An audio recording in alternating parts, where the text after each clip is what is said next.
우리 제목을 한번 읽어볼까요? 시작. 교회를 위한 성경적인 비판은 어떻게 해야 하는가? 이 제목과 오늘 본문에서 말하고자 하는 말씀이, 명령이 조금 차이가 있는데, 오늘 본문 1절 말씀을 함께 읽겠습니다. 시작. 비판을 받지 아니하려거든 비판하지 말라. 1절에서는 비판을 하지 말라고 말씀하고 있는데, 저는 오늘 제목을 교회를 위한 성경적인 비판은 어떻게 해야 하는가, 비판을 하는 것에 대해서 저는 말씀을 드리려고 합니다. 오늘 이 본문의 말씀이 여러분들이 갖고 있었던 성경적인 진정한 비판이 무엇인지를 오늘 잘 깨달으시고 삶 가운데 또는 저희들의 신앙생활 가운데 적용을 잘 하시는 여러분들 되길 바랍니다. 예수님께서 산상수훈을 통해서 말씀하고 계시는 그 가르침은 성경적인 이것을 이렇게 해라 라는 뜻에서, 차원에서 말씀하고 있는 것이죠. 구제는 이렇게 해라, 기도는 이렇게 해라, 금식은 이렇게 하라 라는 명령을 하고 계시는데요, 오늘도 마찬가지로 비판하지 말라라는 것은 예수님께서 어떠한 의도에서, 어떠한 차원에서 이런 말씀을 하고 계시는가에 대해서 먼저 아는 것이 더 중요합니다. 이러한 배경과 하나님의, 예수님의 말씀하시고자 하시는 의도를 모른 채 1절 말씀만 가지고 저희 적용한다면 비판을 하는 순간 여러분 큰 죄를 범하게 되는 것입니다.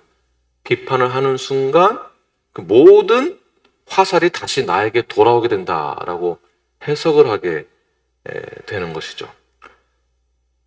비판을 받지 아니하려거든 비판받지 말라라고 말씀하실 때에 저희들은 이 말씀이 성경적으로, 그리고 건전한 비판은 무엇인가에 대해서 더 고민을 해 보아야 합니다.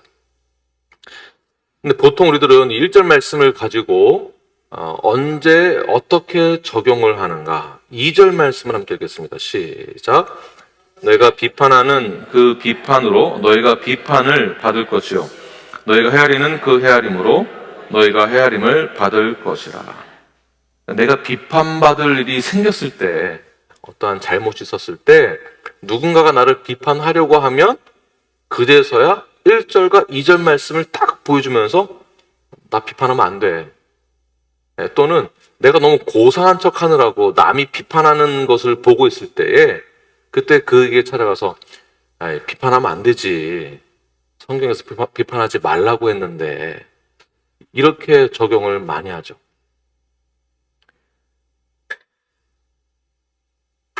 비판하지 말라와 비슷한 명령, 구절이 무엇이 있느냐 하면, 십자가의 그 사랑으로 우리 형제 자매를 사랑해라, 용서하라, 아가페 사랑, 하나님의 영원한 그 사랑, 원수를 사랑하라 라는 뜻 차원에서 절대적인 그 사랑만을 이제 강조하게 되는 경우들이 있습니다.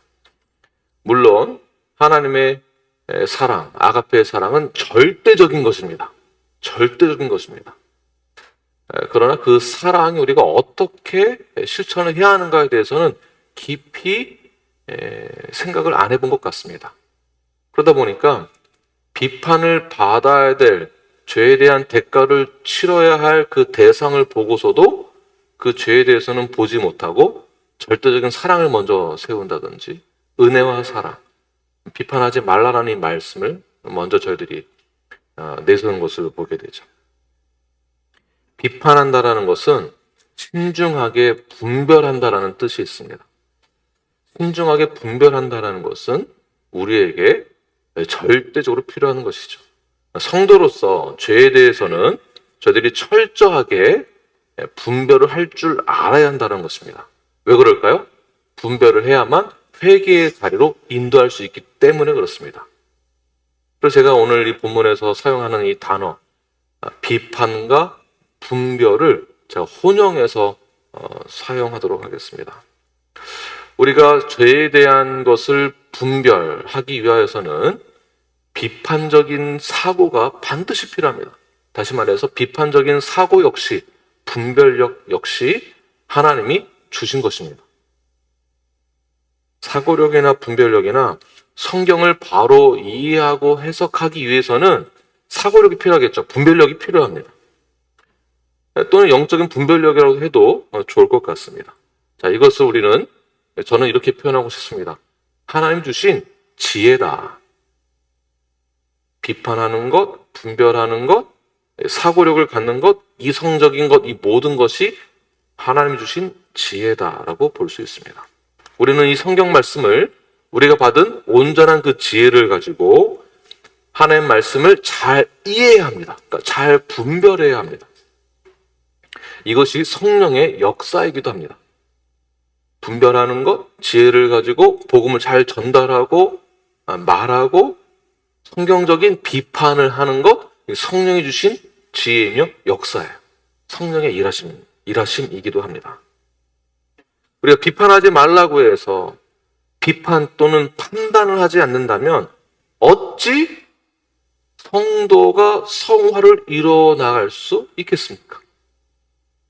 비판과 분별은 반드시 필요한 것입니다.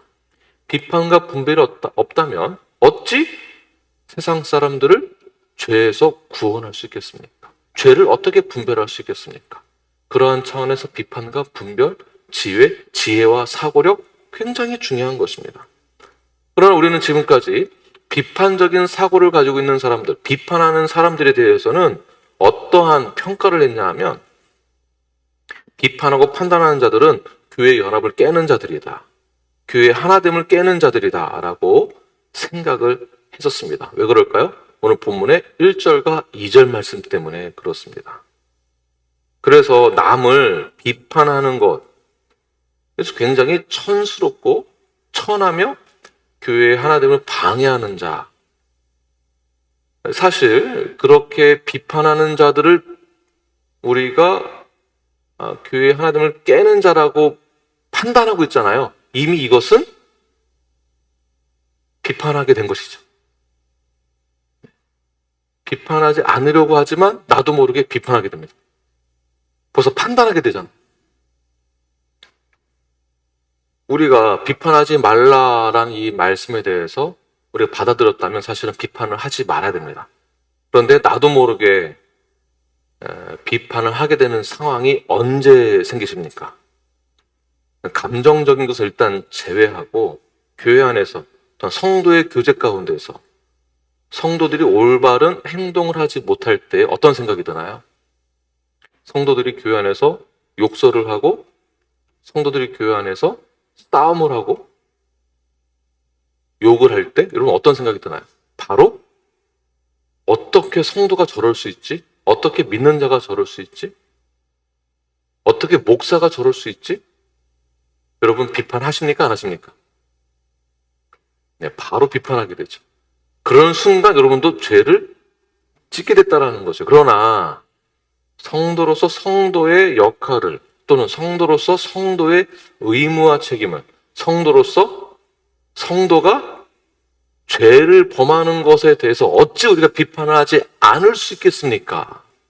당연히 그것은 성도로서 하지 말아야 된다는 것을 우리는 판단, 사고력을 가지고 비판적인 사고력을 가지고 분별력을 가지고 판단을 해서 그것은 그렇게 해서는 안 됩니다라고 반드시 말을, 비판을, 판단을 해야 한다는 것입니다.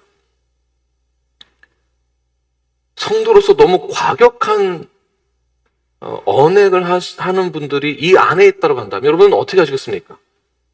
그냥 사랑해야죠. 이렇게 넘어가시겠습니까? 성도로서 매일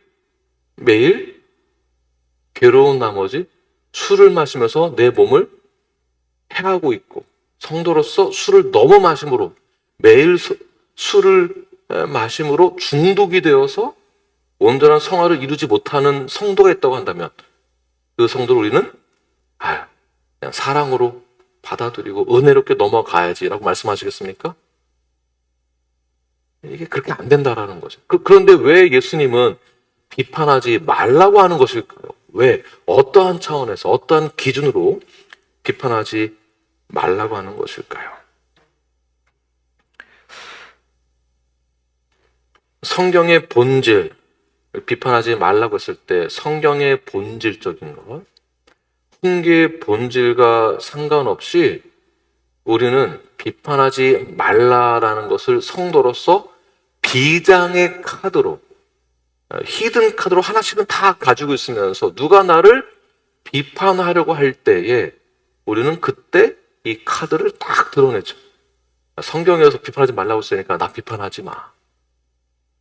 너도 비판하지 마. 이 카드를 가지고 있습니다. 그러나 이런 식의 해석과 적용은 오히려 교회의 온전함의 성장을, 성숙함을, 성화를 방해하는 것입니다. 그래서 이 본문에 대해서 존 맥어더 목사님은 이렇게 말씀하고 있습니다.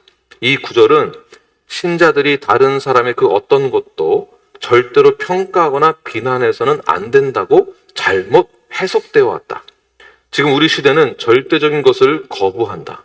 이처럼 단순한 해석은 죄에 대한 성경적인 대적으로부터 벗어나는 통로 역할을 한다.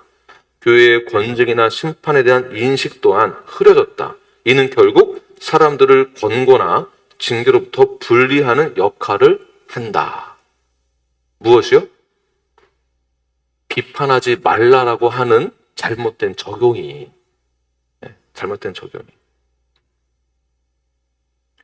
비판하는 것에 대해서는 이렇게도 표현될 수 있습니다. 비판을 반드시 해야 됩니다. 무엇에 대해서요? 죄에 대해서 비판해야 됩니다. 죄에 대해서 판단할 수 있어야 되며 분별을 할 수 있어야 됩니다. 성경적인 교리를 지키고자 노력하는 것에 대한 그 비판이 있어야 됩니다. 판단이 있어야죠. 그래야 온전한 성경의 진리가 무엇인지를 깨닫고 그것을 우리는 지키게 되는 것입니다. 우리의 신앙 고백을 지키는 것이며 믿음을 지키는 것입니다. 개인의 성화를 위하여서 노력하는 것, 번뇌하는 것, 분별하는 것, 판단하는 것 굉장히 중요한 것이에요. 성도가 성도를 위하여서, 교회를 위하여서 분별하고 판단하고 성경적인 건강한 교리와 말씀이 우리에게 어떻게 적용되어지는지를 우리가 판단하는 것, 그것을 놓고 엄밀하게 우리가 이렇게 논쟁해 보는 것, 중요하다라는 것이에요. 그런데 교회 안에서 이런 비판하는 것, 사고와 분별을 마치 교만한 자로서 여기거나 또는 도를 넘는 짓이라고 생각을 해서 연합을 깨트리려고 하는, 이 사람은 너무 비판적인 사고를 가지고 있어서 이 사람은 너무 교만한 사람이야, 나쁜 사람이야 라고 치부해버린다면 오히려 우리는 죄에 대해서는 자유를 주게 되는 꼴이 되는 것입니다. 죄를 짓게 만들게 되죠. 칠이나 징계를 터부시하게 만듭니다. 그러므로 죄에 대해서 분별하기 위해서는 비판적인 사고를 반드시 가지고 있어야 됩니다. 그렇다면 오늘 본문에서 하고 계신 예수님의 비판하지 말라의 성경적인 그 이 명령이 무엇일까요? 무슨 뜻일까요? 3절부터 5절까지 함께 읽겠습니다. 시작. 어찌하여 형제의 눈 속에 있는 티는 보고 내 눈 속에 있는 들보는 깨닫지 못하느냐? 보라, 내 눈 속에 있는 들보가 있는데 어찌하여 형제에게 말하기를 나로 내 눈 속에 있는 티를 빼게 하라 하겠느냐? 외식하는 자여, 먼저 내 눈 속에 들보를 빼어라. 그 후에 밝히 보고 형제의 눈 속에서 티를 빼리라. 아멘. 여기서 중요한 포인트가 있습니다. 그러니까 비판을 하지 말아라. 왜냐하면 바로 5절 말씀이에요. 외식하는 자요. 그러니까 외식하는 자가 비판을 이렇게 했다라는 거예요. 이렇게. 그렇다면 외식하는 자가 지금 누구를 상징하고 있는 것일까요? 바리새인들, 종교 지도자들의 비판을 말하는 것입니다. 다시 말해서 예수님은 그 시대적 상황 가운데서 그들이 어떻게 비판적인 사고를 가지고 있는지에 대한 그 자세를 또 비판하고 있는 거죠, 사실은요. 그렇다면 외식하는 자들의 비판적인 사고와 행동은 어떠했는가? 누가복음 18장 9절부터 14절 말씀 자세히 읽으시면서 기억을 하시길 바랍니다. 우리 천천히 또박또박 읽겠습니다. 시작. 또 자기를 의롭다고 믿는 다른 사람을 멸시하는 자들에게 이 비유로 말씀하시되, 두 사람이 기도하러 성전에 올라가니 하나는 바리새인이요 하나는 세리라.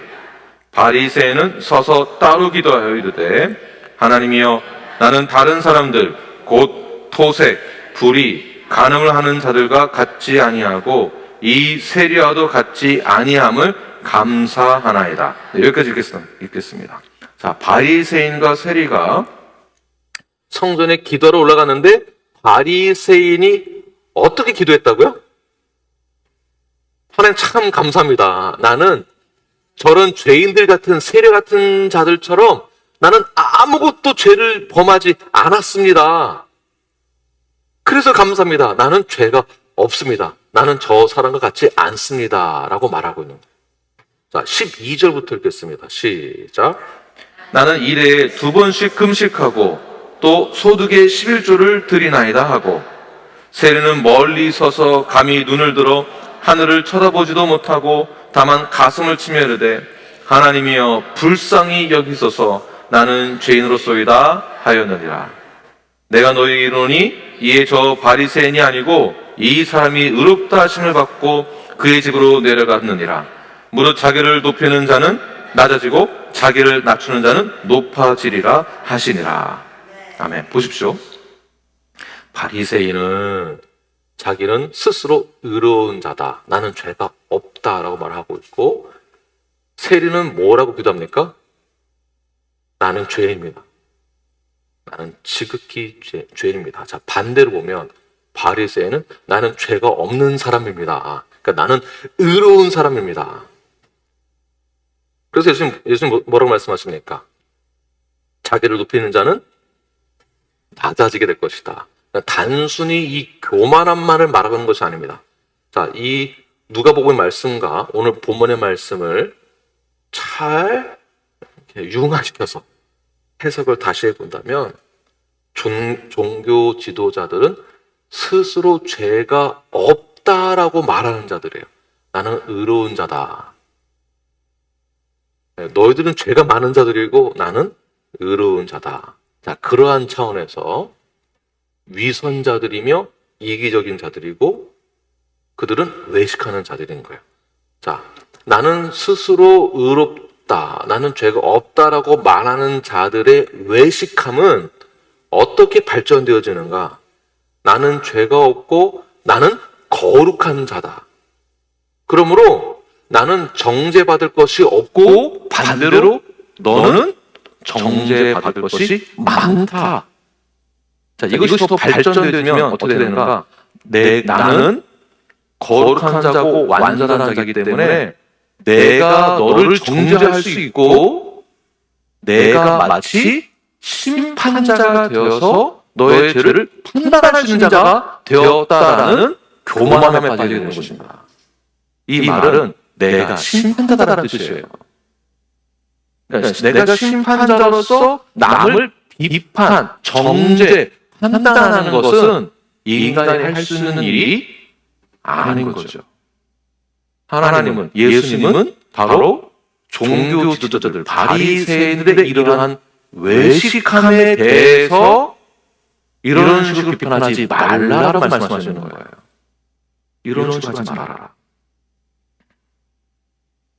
나는 완전히 죄가 없고 나는 손가락질 받을 죄가 하나도 없고 나는 완전히 정결한 자다. 이게 인간이 가능한 일입니까? 절대 아니죠. 걸리지만 않은 것뿐이지. 내 양심으로 느끼고 있는 게 분명히 있을 텐데, 종교 지도자들이, 바리새인들이 그러한 교만한 외식함에 죄에 빠지게 된 것에 대해서, 더 나아가 내가 심판자가 데려가는 것. 오직 심판자는 누가 진정한 심판자이십니까? 다시 오실 예수 그리스도밖에 없습니다. 왕의 왕, 주의 주. 처음 이 땅에 오실 때에는 가장 낮고 낮은 자리에서 죽기 위하여 오셨지만 그는 부활하시고 승천하셔서 다시 오실 때에는 우리의 왕의 왕으로 오시며 심판자로 오시는 분이십니다. 그래서 우리를 다 심판하시는 거예요. 내가 하는 게 아니에요. 인간은 철저하게 죄인이다라는 것을 우리가 시인하지 못하고 우리가 회개하지 못한다면 이것은 외식하는 자들과 똑같은 내가 심판자다. 나는 완전한 자다. 그러한 오류에 빠지게 되는 것입니다. 그러므로 우리가 오늘 본문의 말씀 비판하지 말라라는 것을 어떻게 적용해야 하는가? 교회에서 죄에 대해서 또는 성도로서 성화를 이루어 나아갈 때 우리는 반드시 성경적인 근거와 성경적인 기준을 가지고 우리는 분별을 할 수 있어야 합니다. 그러기 위해서는 비판적인 사고가 반드시 필요하며 그 비판적인 사고를 가지고 실천을 할 때에 우리는 겸손함을 겸비하고 있어야만 합니다. 그것이 3절과 4절 말씀이에요. 형제 눈 속에 있는 티는 보고 내 눈 속에 있는 들보는 보지 못하냐. 나도 나의 죄를 볼 수 있는, 나의 문제를 볼 수 있는 그런 분별도 가지고 있는 겸손이 있어야 한다는 것입니다. 그러므로 교만한 자가 되어서 남을 비판하려고 하지 마십시오. 나는 심판자가 절대 될 수 없습니다. 그러나 성경적인 근거를 가지고 성경을 제시함으로 성경적으로 나도 부족하지만 성경적으로 상대방도 부족함을 깨닫게 해주는 역할을 누군가는 해야만 합니다. 다시 말해서 비판을 해야만 합니다. 다시 말해서 나는 완전한 자가 아니고 심판자는 아니지만 성경의 권위를 가지고 그 성경의 권위 앞에 우리 모두가 스스로 무릎 꿇을 수 있도록 순종할 수 있도록 누군가는 권면을 해야만 합니다. 누군가는 이 말씀 그대로 실천을 해야만 하는 것입니다. 내가 하나님이 아니며 내가 하나님을 착각해서도 안 되지만 내가 교만함을 가지고 나만의 의롭다라는 그 의를 가지고 남을 비판해서는 안 되지만 우리는 성경적인 권위 앞에 순종함으로 성경의 권위를 제시하여서 성도, 형제, 자매님 여러분, 우리는 이 말씀 앞에 순종함으로 죄를 고백하고 죄의 다양한 어떤 문제 앞에서 우리가 무릎을 꿇어야만 합니다. 주 앞에 나아오십시오. 그러한 말과 행동과 생각은 잘못된 것입니다. 그것은 미성숙한 것입니다. 성숙한 자리에 나아오십시오. 성화의 자리로 나아오십시오. 하나님의 은혜와 자비와 궁조하심의 그 자리로 돌아오십시오라고 우리는 반드시 권면을 해야 되고 프로클레임, 선포해야 하는 것입니다. 이것이 어떻게 가능한가? 비판적인 사고가 있어야만, 분별이 있어야만 가능한 것이에요. 근데 이것을 무시하고 오직 사랑, 오직 은혜만 강조하다 보니까 은혜와 사랑과 죄에 대한 말씀 프로클레임이 같이 가야만 하는 것이에요. 이 선포는 부탁하는 것이 아닙니다. 강력한 메시지를 그대로 직설적으로 선포하는 것이에요. 나와 오라. 죄에 대해서 벗어나라. 돌아와라. 예수님을 믿어라. 설득하는 것이 아닙니다. 선포하는 것에는 사랑과 은혜가 포함되는 것인데 이 선포, 프로클레임을 빼버리고 그냥 은혜와 사랑만을 강조하다 보니까 사람을 비유 맞추게 되는 거예요. 설득하게 되는 것이고. 왜? 나는 비판한 자가 되어서 비판받고 싶지 않거든요. 그래서 목사는 비판받지 않기 위해서 좋은 말만 해야 된다? 그러니까 오늘날 교회가 이 모양 이 꼴이 된 것입니다. 프로클레임이 빠져버린 거예요. 예수님의 이러한 선포가, 복음의 메시지가 빠졌던 것입니다. 그래서 교회가 이 모양 이 꼴, 저 꼴이 된 것입니다. 나 살기 위해서, 내가 비판받지 않기 위해서 나 비판 안 하겠다? 자, 그 말은 성경적인 메시지를 나는 전하지 않겠다. 다시 말해서 예수님의 명령에, 하나님의 명령에 불순종하겠다라는 뜻과 똑같은 것입니다. 왜? 나는 좋은 이미지로 남고 싶으니까. 내가 비판받고 싶지 않으니까. 그러므로 교회 안에서나 형제 자매 안에서나 그리고 우리 이웃에게 나아갈 때 프로클레임 할 때는 프로클레임 하는 것이에요. 그러나 겸손하게 그리고 하나님의 은혜와 사랑을 가지고 마치 부모로서 자녀들에게 우리가 어떻게 대합니까? 너의 자식 대하듯 대합니까? 똑같이 혼내도 내 자식 어떻게 합니까? 사랑을 가지고 부모의 마음으로 아이들을 훈육하고 훈계하죠. 남의 자식한테 하듯이 안 합니다. 훈계하되 사랑을 가지고 훈계합니다. 그와 동일하게 오늘 말씀 적용을 잘 하시길 바랍니다. 나 살자고 복음 전하지 않겠다.